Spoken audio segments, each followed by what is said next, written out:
అవును. భారతదేశం కాదు, ప్రపంచంలో ఎవడన్నా 4 లక్షల కోట్లతో రాజధాని కట్టాడా? ఉమ్, అసలు రాజధాని కట్టేది ఏంటంటే నాకు అర్థం కాల. ఉమ్.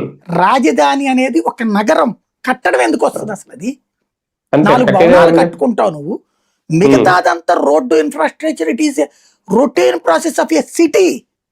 ఒక అవును. నగరంలో ఒక పార్ట్. హైదరాబాదులో ఈయన కట్టింది ఏంది? ఈయన హైటెక్ సిటీ అంటాడు కదా, ఈయన కట్టింది ఏంది అక్కడ? ప్రభుత్వ భవనం ఉందా ఒక్కటన్నా హైటెక్ సిటీలో?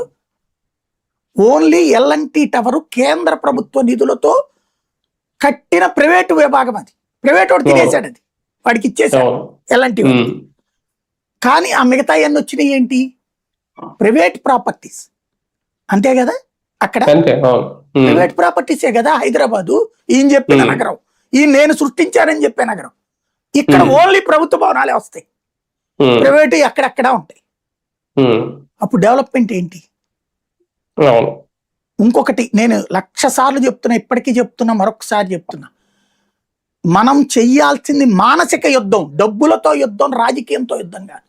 ఏంటయ్యా మానసిక యుద్ధం అంటే, ఇంత వయసు పెద్ద ఆయన పెద్దరికంగా మాట్లాడి, అటు పవన్ కళ్యాణ్ తనకున్నటువంటి పలుకుబడితో మాట్లాడి, లోకేష్ తనకున్నటువంటి టాలెంట్తో మాట్లాడాల్సిన పాయింట్ ఏంటంటే, ఏమయ్యా మీరు వెళ్ళి హైదరాబాద్లో, చెన్నైలో, బెంగళూరులో ఉంటుంది ఏందయ్యా, మన అమరావతికి రండి, ఇక్కడ ఉద్యోగం చేయండి అని అడగండి.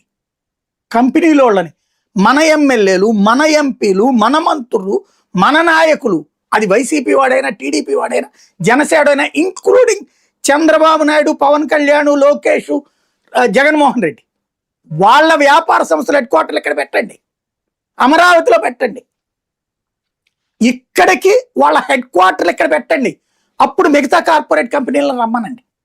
మన రాష్ట్రంలో ఉన్న ఎమ్మెల్యేలు, ఎంపీలు ప్రతి ఒక్కరికి వ్యాపారం కాంట్రాక్ట్ ఉంది కదా. బెంగళూరులోను, చెన్నైలోను, హైదరాబాద్లోనూ ఉన్నాయి కదా హెడ్ క్వార్టర్స్. ఇక్కడ పెట్టమనండి అమరావతిలో. ఫస్ట్ రాజకీయ నాయకులు ఒకే పెట్టమనండి. అక్కడ పెట్టి వీళ్ళు వచ్చి, అరే మేము వచ్చాం మీరు కూడా రండి, ప్రతి కంపెనీ ఇక్కడ. వీళ్ళే అయ్యారు కదండి దగ్గర దగ్గరగా ఒక 500 మంది.